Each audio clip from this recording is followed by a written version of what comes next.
Sir, on behalf of the Dravida Munnetra Kazhagam, I rise to express my deep reservation, complete opposition and total disappointment with regard to the Muslim Women Protection of Rights on Marriage Bill 2019.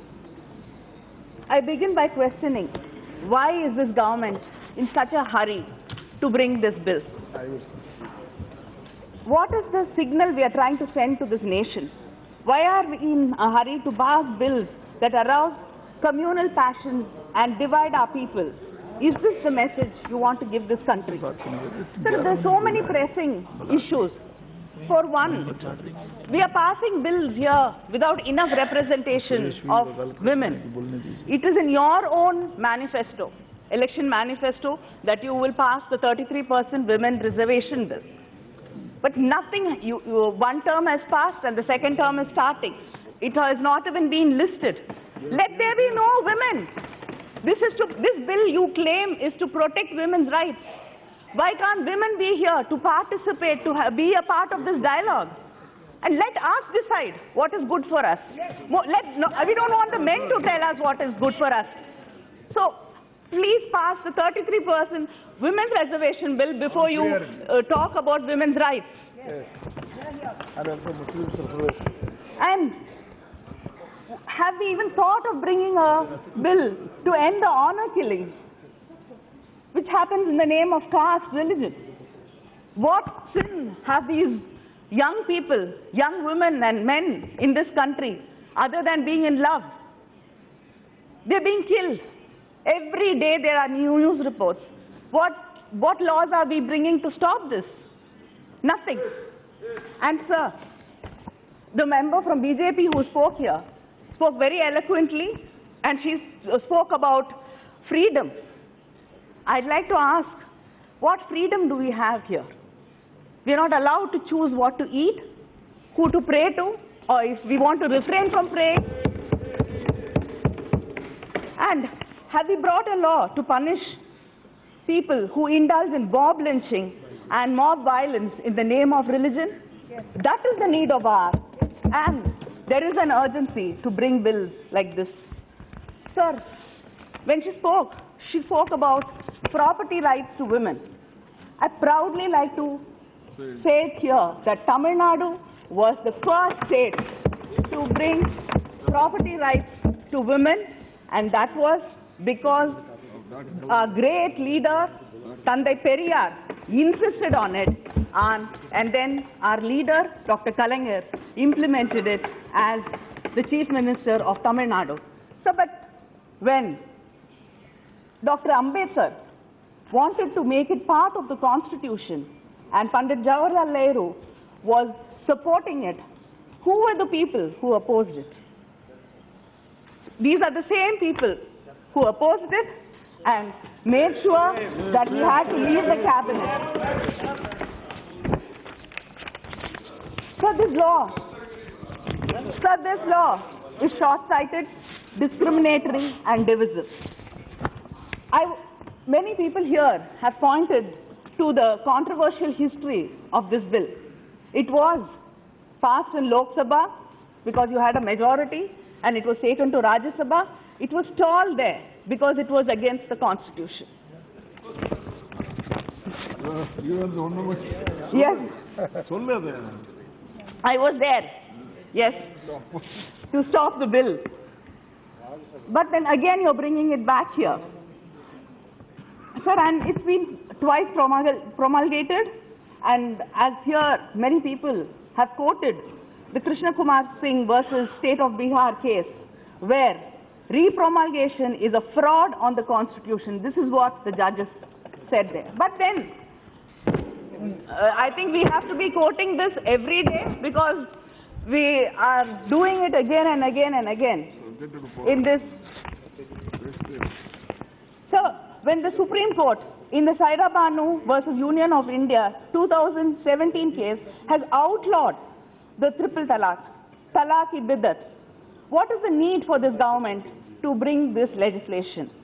And under the statement of objectives and reasons, it has said, in spite of the Supreme Court setting aside talaq-i-biddat, the assurance of the All India Muslim Personal Law Board, there have been reports of divorce by the way of triple talaq from different parts of the country. It is seen that setting aside talaq-e-biddat by the Supreme Court has not worked as any deterrent in bringing down the number of divorces by this practice among certain Muslims. If this is the basis for the present legislation, then the government must explain to the House as to how many reports. When the minister introduced the bill, he said 477 cases. But what is it based on? Where did he get the statistics from? And what is he basing this on? He has to explain this to the Parliament. And there are blatant deficiencies in this bill. So, one is the penal provision in the present bill under Section 4 provides for an imprisonment of up to 3 years and a fine. Sir, I want to understand how does this become a criminal, a crime, when it is under the criminal law, when it's a civil issue. Why are you sending him, why are you sending the husband to jail for 3 years?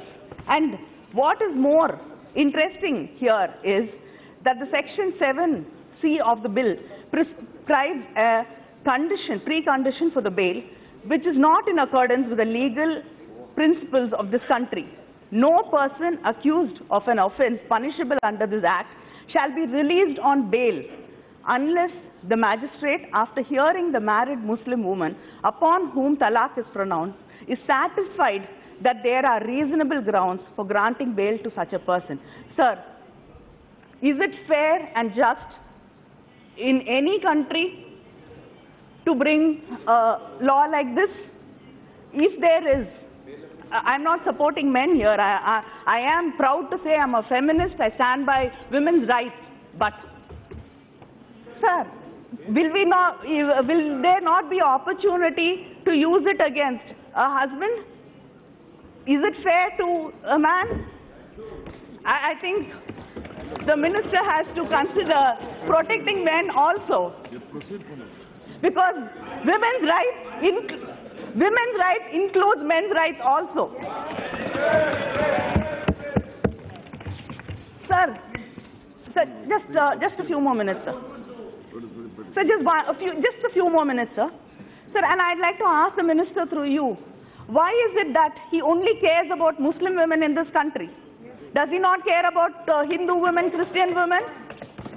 There is no law which says when you abandon a Hindu woman or a Christian woman that you would be sent to jail and there will be no bail. Why is it that only Muslim women have to be protected and the Muslim men have to be targeted when a Hindu man or a Christian man or a man belonging to any other religion is allowed to go scot-free? And don't you think that our domestic violence laws are stronger than your bill which you're bringing today? They are stronger, and they protect the Muslim women also. Our domestic violence laws don't leave the Muslim women out of it. Sir, and if you're really interested in going by what the Supreme Court says and carrying it out in letter and spirit, I'd like to ask the government, why was it not interested in when after the Supreme Court said that women can be allowed to enter Sabarimala, why is it that the BJP and the government silent on it, and why did they oppose it? Don't women who believe in God, who believe in that religion, who want to be entering the temple, why should they be stopped? What is their answer for that? And I'd like to ask. Now conclude, please. So 1 minute. When you say many people have asked this. Once you send the husband to jail, who is going to provide for the family? Who is going to maintain the family? What happens to the kids' education?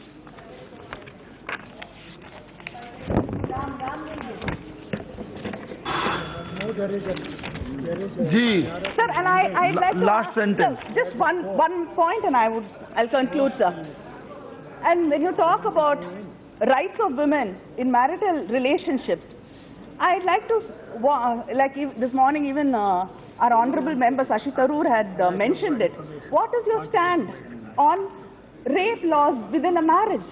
Under section 375, it provides a very shameful exception to a husband raping his wife. And to a question which I had raised in Rajya Sabha to this government, there was a reply. It is considered that the concept of marital rape as understood internationally cannot be suitably applied in the Indian context due to various factors. Example, level of education, illiteracy, poverty, social customs, values, religious beliefs, mindsets of society to treat marriage as a sacrament, etc. Sir, if this government holds marriage, religious laws, beliefs and social values so high, then why suddenly it becomes so progressive, and only when it comes to regarding one community, one religion, it will be progressive, and when it comes to other religions, you can go back to your own values. Please now. Sudeep ji. Yes, sir. Sir, and statistics prove that there are more Hindu women abandoned in this country, 2.37 million women, as against 0.28 Muslim women. Should the government not reach out to those women to be protecting them? What are you doing? Nothing.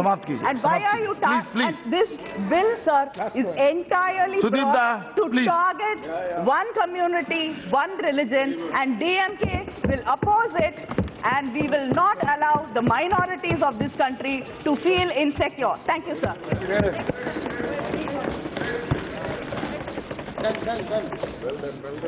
உங்கள் மதிமுகம் தொலைக்காட்சி கட்டணமில்லா தொலைக்காட்சி.